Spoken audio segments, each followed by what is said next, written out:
It's time for our daily dose of cope. And here's a picture I found in the wild just in case you need to see it. Go ahead, take a screenshot. It says, "Fell for it again." And this is like a MAGA voter. Got all the awards coming out their mouth, coming out their nose, coming out their eyes. Take the screenshot, use it where necessary. Now let's jump into some of these stories for today. Now this person, Freight Alley, showed up in a video last week. I did not know that he was a Trump supporter, so this post was sent to me this morning. Craig Fuller of Freight Alley says, "I enthusiastically supported Trump's victory in the November election. I thought I was voting for pro-business policies and small, targeted, and incremental tariffs that would encourage the production of strategic industries to return to the Americas." That is such a BS statement right there, because he only had concepts of plans. He didn't have any actual plans. So the fact that he typed that out like that is illogical. Anyways, let's continue with his tweet. He says, i.e., what we got in the first administration, which did harm industry and harm relationships globally.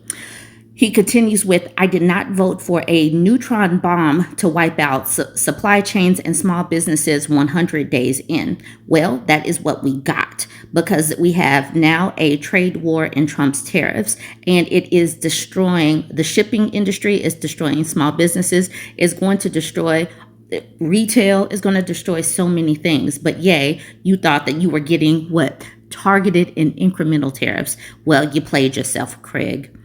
Heinrich asked him a question. He says, "Honest question. What made you believe that Trump has the intellect and integrity to be a good president?" And to that, Craig says, "It's a two-party system. You pick the one you think is going to better align with your views. I was betting on Trump doing pro-business policies like we saw in his first term." And to that, Heinrich says, "Fair. I think most people are surprised how little he knows about business and economics, despite his 6 bankruptcies. Like he decimated businesses. He harmed small businesses by refusing to pay them. The fact that these people still repeat these words, these talking points, like he's a great businessman, baffles me. He destroyed businesses, but they still say he's pro-business." And Justin says, "I voted for the man who screamed he would destroy our economy from the top of his lungs, that all economists said would destroy our economy, and the guy who has 6 bankruptcies, and I thought he would be good for business." Exactly. I'm not going to do this article right now, but this is something that Craig, the freight person, had reshared. Air cargo faces 22 billion revenue hit. 22 billion revenue hit when China tariff exemption ends.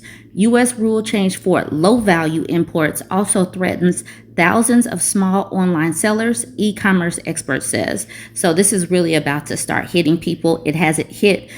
We have not seen the fallout completely because of these exemptions that are in place. Now I'm moving on. I believe this was a Threads post from someone named Samola95. Samola says, "I supported Donald Trump in this presidency. I was behind him in comparison to Harris, believing he would end the Russia-Ukraine war, reduce unemployment, lower inflation, create jobs, but his current actions since this tariff made me realize that he is selfish and cannot provide the necessary growth America needs." This is what took for him to know that he was selfish and a liar and all of those things. Like, what is wrong with these people? We live in a parallel universe. All right, it says, "Right now, I am one of his biggest critics. He is not fit for presidency and to lead this country to that greatness. I will stand against him. I want Donald Trump out of the White House." Well, some good that does at the moment. The fact that you're a critic, you're going to type some stuff on Threads, that's really going to show him. Okay, so I did talk about this beekeeper last week, but y'all needed to see this because you needed to see this picture. And just in case people didn't see this particular article, farmer regrets voting for Trump after karma, double whammy, cost him $150,000. And this is the goofy beekeeper, a beekeeper of all people, voting for Trump. A North Carolina beekeeper who voted for Donald Trump 3 times has admitted that he has taken a huge financial hit as a result of the president's policies. Jim Hartman, who runs the honey farm Secret Garden Bees in Linden, said the impact of the tariffs and federal cuts has cut his annual revenue in half. I never thought I was going to lose this much money this fast, Hartman told CNN. Although Trump has put larger levies on hold for now, a 10% baseline tariff on goods from 60 countries is still in place. Hartman imports packaging supplies from various different countries, so is keeping a close eye on where tariff negotiations go. We've just bought our year's supply of bottles from Taiwan and our year's supply of corks from Portugal about 3 weeks ago. So that would have been another $5,000 or $6,000 out of my pocket. Hartman, a Republican, used to sell honey to the federal government, which would then provide it to schools and food banks. Under Trump's sweeping budget cuts, this program was suddenly axed. For a lot of other local farmers around here, it was a major source of reliable revenue, Hartman said of the program. For me, it's going to cost me around $150,000 a year, roughly 50% of my revenue. It's a massive hit. He added that he will not be hiring any new workers on the farm and will be repairing his 40-year-old forklift instead of replacing it. Buying anything like that would be prohibitive, he said, as the cost of equipment has gone through the roof. Hartman said he voted for Trump 3 times over the years, but admitted perhaps he should have considered some other options in the last election. The reason why I continue to say that these people need to hurt for at least 2 to 3 years is because I do not think that they are ready to shift completely away from Trump and blame Trump. He would go right on back and vote for him again if he could. Now we're moving to a small business owner here in Las Vegas. These tariffs are going to rip these small businesses up.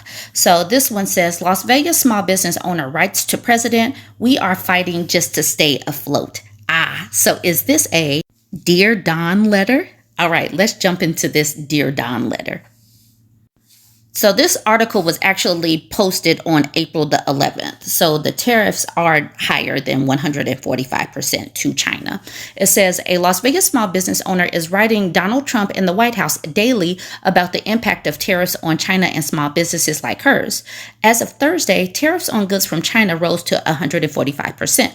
And now since they are about 245%, she should probably write him twice a day. All right, it says Jana Hajieru, a former police officer in Colorado, decided with her mother, a longtime hairstylist, to live the American dream, launching her own small business, Pop In Hair Extensions, selling extensions directly to hairstylists.